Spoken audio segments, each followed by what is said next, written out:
Bonjour et bienvenue dans cette nouvelle formation qui s'appelle Naviguer sans être pollué. Alors, on va pas parler de pollution dans le sens impact environnemental du numérique, hein.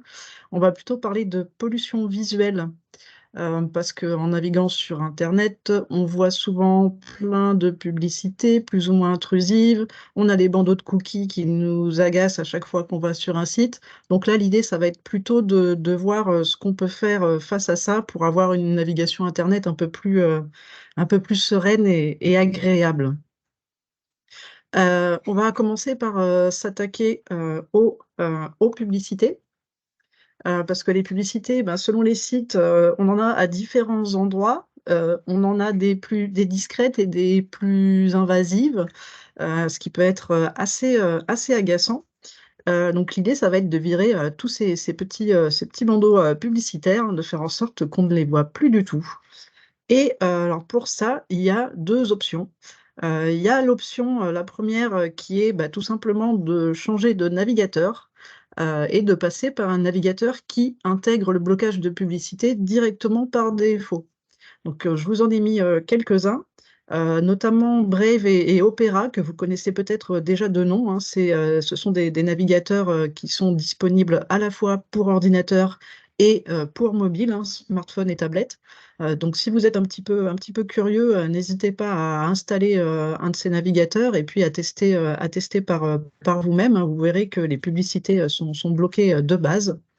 Et puis, il y a d'autres applications aussi qu'on retrouve là uniquement sur mobile, hein. Je pense à Firefox Focus notamment, hein, pour les amoureux du renard, du petit renard.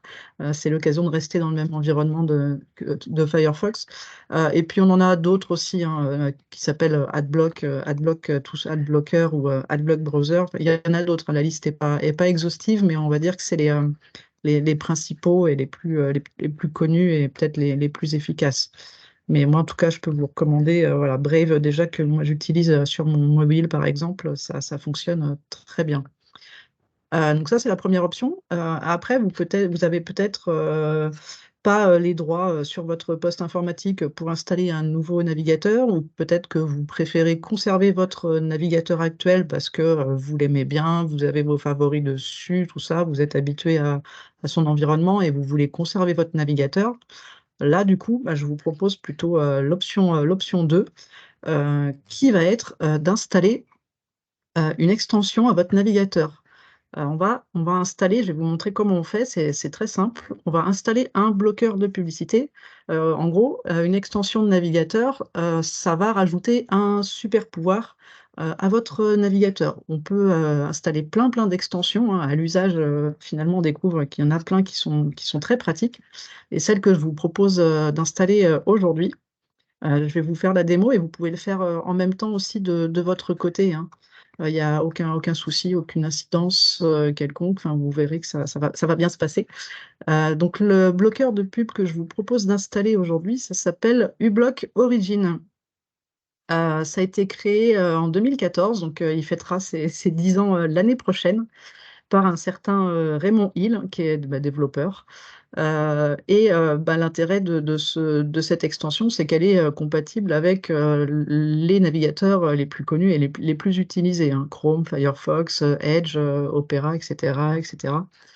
Il a aussi l'intérêt d'être open source. Alors, open source, ça parle peut-être pas beaucoup à tout le monde. Là, l'idée, c'est que le développeur a mis le code informatique de son extension sur Internet, librement accessible. Donc, on peut voir à l'intérieur. Alors, quand on n'est pas développeur informatique, ça ne nous parle pas. Mais pour les développeurs informatiques, ça permet de voir à l'intérieur de quoi le code est composé et s'il y a un loup dans la bergerie. Parce que, je dis ça parce que, ben, par exemple, on a d'autres alternatives de bloqueurs publicitaires, hein. Je les ai mis en bas. On a Ghostery, par exemple, AdGuard, AdBlocker, et puis le fameux AdBlock qui a vécu aussi pendant son heure de gloire à une certaine période. Là, on va être plutôt sur des extensions qu'on appelle propriétaires, c'est-à-dire qu'on ne voit pas ce qu'il y a à l'intérieur.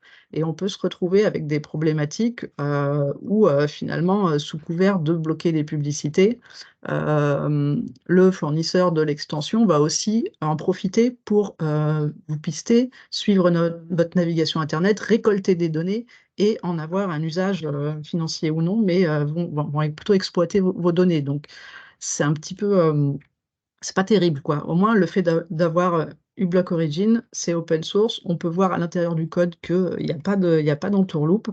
Et c'est un peu plus éthique, quoi. C'est vraiment, je pense que c'est le plus utilisé dans le monde en termes de bloqueur publicitaire. Donc, il a son petit succès, il est assez reconnu. Donc, vous pouvez y aller sans risque, même pour vos données personnelles.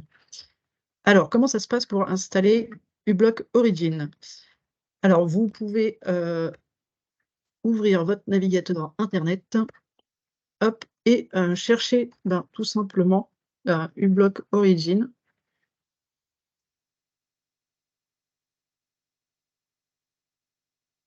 Alors, on me propose, là par exemple, moi je suis sur Chrome, il me propose directement le lien vers le Web Store, le magasin d'extension de Chrome. En dessous, on voit qu'on est plutôt sur l'extension pour Mozilla.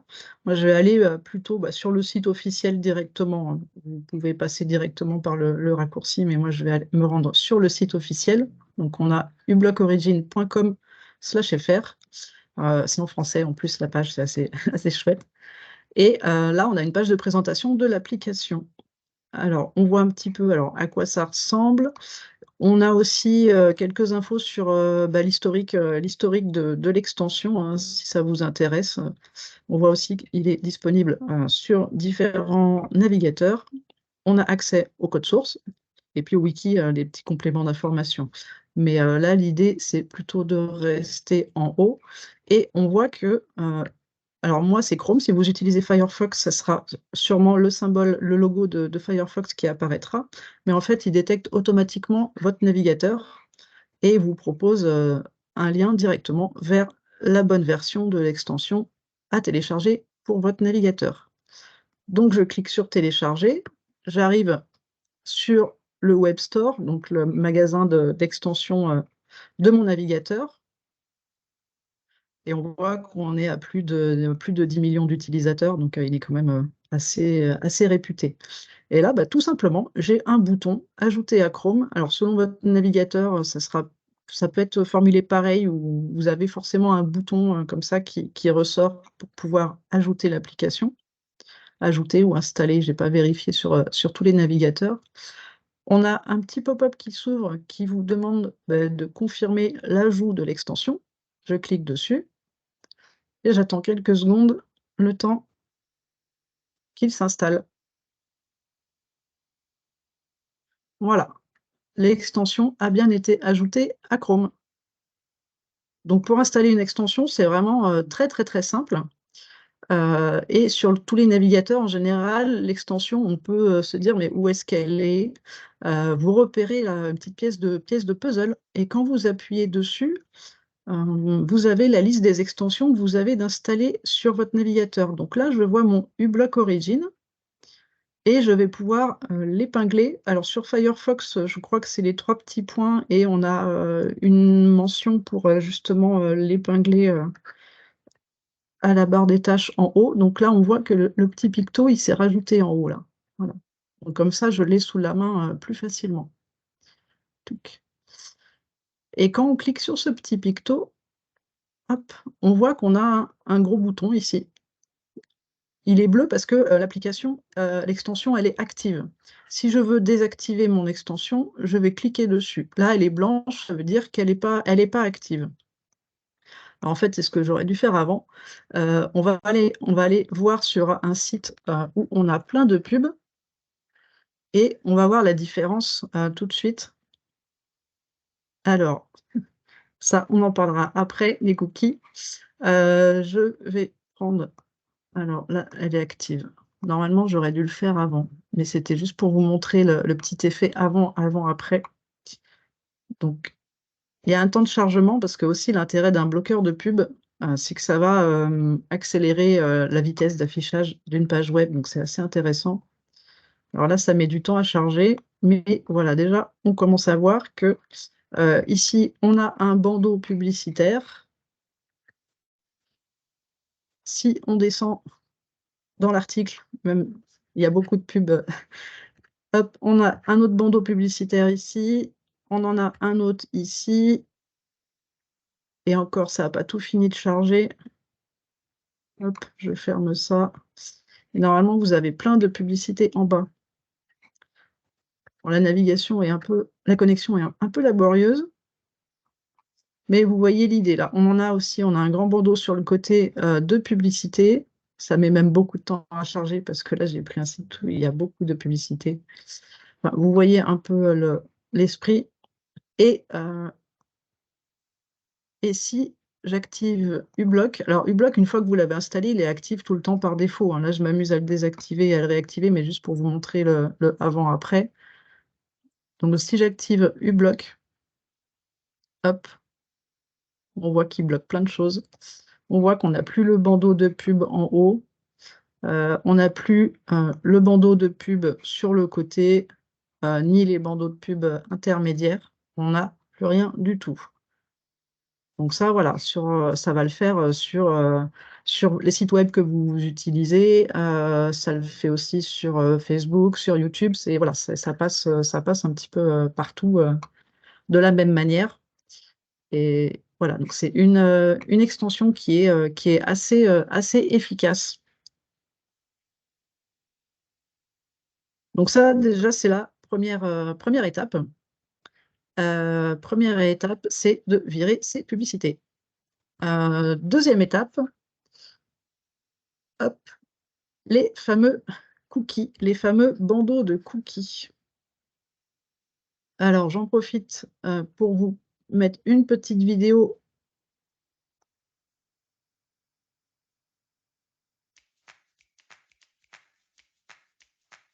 Un cookie, c'est un petit fichier stocké par un serveur dans votre ordinateur qui permet de collecter vos données de navigation sur le web. Certains sont nécessaires pour vous rappeler par exemple le contenu de votre panier. Mais d'autres ne servent qu'à une chose, faire de la publicité ciblée. Dans ce cas, les cookies permettent de mémoriser vos données pour créer un profil détaillé de ce que vous consultez, les produits regardés, les liens cliqués et le temps passé. Des infos partagées entre différents intermédiaires et parfois revendues. Et lorsque vous arrivez sur une page avec de la pub, ces acteurs en sont informés et vont chercher ce qui est le plus susceptible de vous toucher. Parfois, ils peuvent même combiner les données pour améliorer leur ciblage. Et bien sûr, celui ayant le plus d'informations sur vous a toutes les chances d'avoir une publicité efficace. Ce qui encourage chacun à collecter le plus d'informations possible pour être compétitif. Maintenant que vous savez ce qu'est un cookie, rendez-vous sur CNIL.fr pour maîtriser votre navigateur. Du coup, un cookie, ça va être un petit fichier informatique qui va se déposer sur votre appareil à chaque fois que vous consultez un site web. Il va récolter différents types d'informations et plus ou moins d'informations selon les sites. Ces informations sur votre navigation vont être stockées aussi sur une durée variable. Ça peut être le temps de votre session, mais ça peut être stocké aussi pendant des semaines, voire des mois. Ces informations vont être utilisées pour diverses raisons. Il y a ce qu'on appelle les cookies nécessaires au fonctionnement d'un site. Typiquement, quand on se connecte à son compte sur un site, on aime bien que le site garde en mémoire ses identifiants. À chaque fois qu'on change de page, on n'a pas envie d'avoir à remettre ses identifiants. Donc là, c'est un cookie qui fait ça. Si on fait un panier, que ce soit un panier d'achat ou un panier sur le catalogue en ligne de sa bibliothèque, ben c'est pareil, chaque fois qu'on change de page parce qu'on fait une nouvelle recherche, on aime bien que le contenu de notre panier soit conservé. Là, c'est la même chose, c'est un cookie qui est en œuvre. Donc, on a des cookies qui sont un peu, on va dire, légitimes et pratiques qui sont vraiment nécessaires au bon fonctionnement du site. Et ben, pour ça, il n'y a pas besoin d'autorisation particulière à vous demander. Et puis, de l'autre côté, on peut avoir d'autres types de cookies qui sont un peu plus, enfin, plus ou moins discutables. Donc, les autres types de cookies qui passent bien, ça va être tous ceux qui relèvent des opérations statistiques. Parce que si vous avez un site web, vous avez envie de pouvoir récolter des statistiques de fréquentation, qui vient sur votre site, combien de temps, sur quelle page il va, etc. Et tout ça, en fait, bah, c'est des cookies, c'est le dépôt de cookies qui va permettre de pouvoir récolter des statistiques. Et puis, il y a les cookies tiers, on va dire, c'est des cookies un peu plus discutable, où là, l'idée, ça va être de récolter tout ce que vous faites, où est-ce que vous êtes géolocalisé, quel appareil vous utilisez, qu'est-ce que vous faites sur le site, où est-ce que vous cliquez. On va être plutôt sur des pisteurs qui vont vous suivre, récolter des informations sur vous et les utiliser, voire les revendre à des fins publicitaires, à des fins plutôt financières. Donc là, on est plutôt sur des cookies pas très gentils. Euh, voilà. Donc les cookies, c'est pas tout mauvais en fait. Il y a des bons cookies et il y a des moins bons cookies. Mais c'est important de le savoir. Et puis, alors peut-être que vous vous dites, oui, mais il y a quelques années, on n'était pas embêté avec tous ces bandeaux de cookies. Pourquoi on se retrouve à avoir des bandeaux qui nous demandent d'accepter, de refuser ou de paramétrer, c'est pas clair. Et ben ça, c'est tout simplement lié au RGPD, le règlement pour la protection générale des données. Donc, si le sujet vous intrigue, on a un autre replay, on a eu une autre format flash sur le RGPD hein, que vous pouvez revoir sur notre chaîne YouTube. Mais c'est vrai que le RGPD, alors avant, il y avait des cookies les cookies existaient déjà bien avant le RGPD. C'est juste que c'était transparent pour l'utilisateur. On ne vous demandait rien.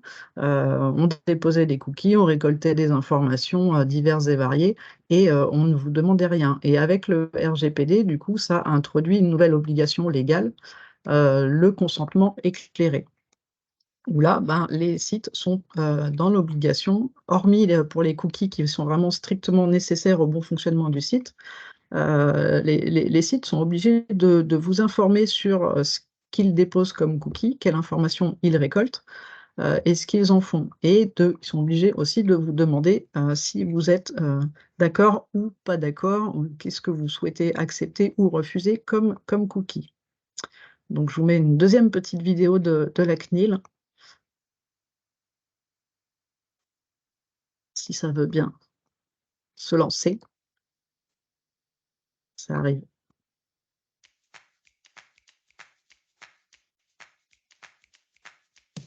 Lorsque l'on navigue sur le web, on doit fréquemment accepter ou refuser des cookies. Cela fait partie de notre quotidien.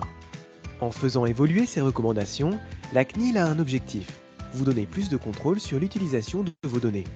Concrètement, qu'est-ce qui change?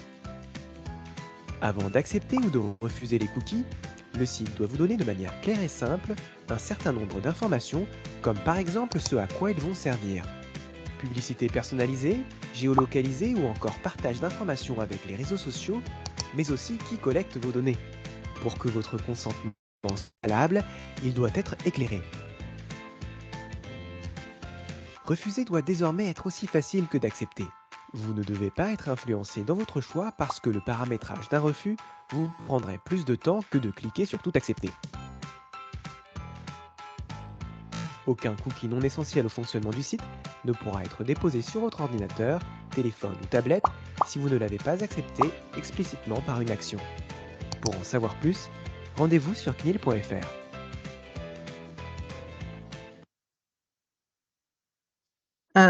Du coup, ça, c'est la théorie. Après, en pratique, selon les sites, on peut être confronté à différents types de situations.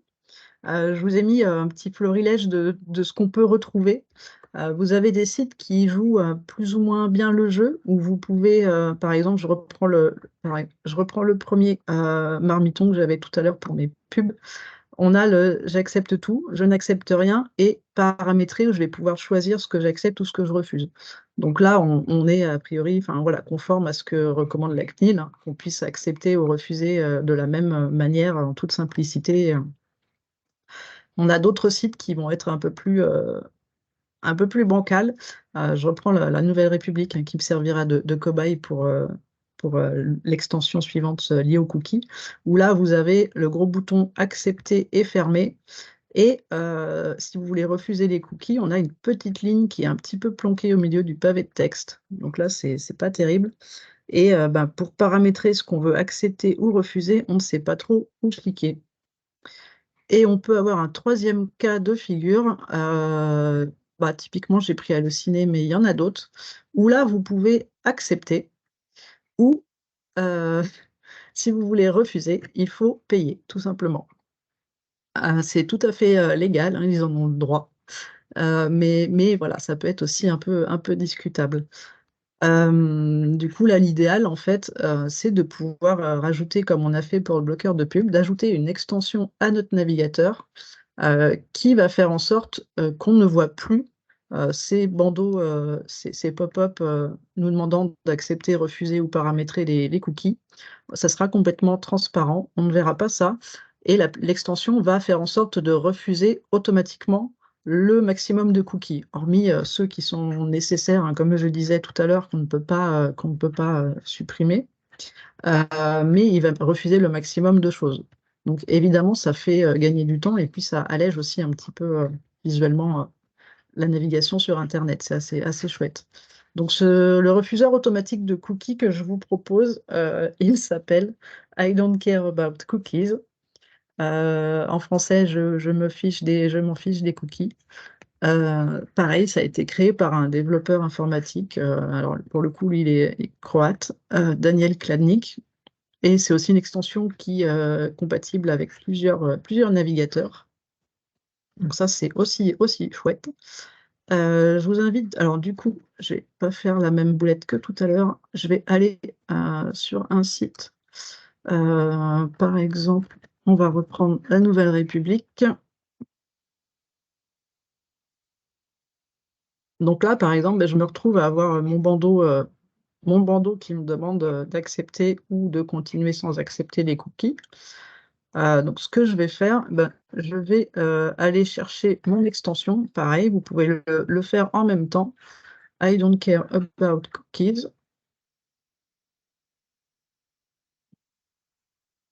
Donc là, je vois que j'ai le lien directement hop, pour mon navigateur. Alors, si vous étiez resté sur uBlock Origin tout à l'heure, hein, sur la page du Chrome Web Store, vous pouvez remonter dans les extensions. Vous avez le petit moteur de recherche pour chercher directement l'extension. Mais là, le fonctionnement est similaire. Une fois qu'on arrive sur la page de l'extension, ajouter à Chrome, on confirme, j'ajoute l'extension, on attend quelques secondes, voilà, l'extension est ajoutée. OK. Alors, hop, comme tout à l'heure, elle est cachée derrière la petite pièce de puzzle. Hop, moi je vais choisir, hop, je vais l'épingler pour qu'elle soit visible en premier, comme ça sera plus simple. Voilà. Donc là, mon bloqueur de cookies est opérationnel. Donc, ce qui se passe, c'est que si, hop, je ferme la Nouvelle République, et si j'y retourne,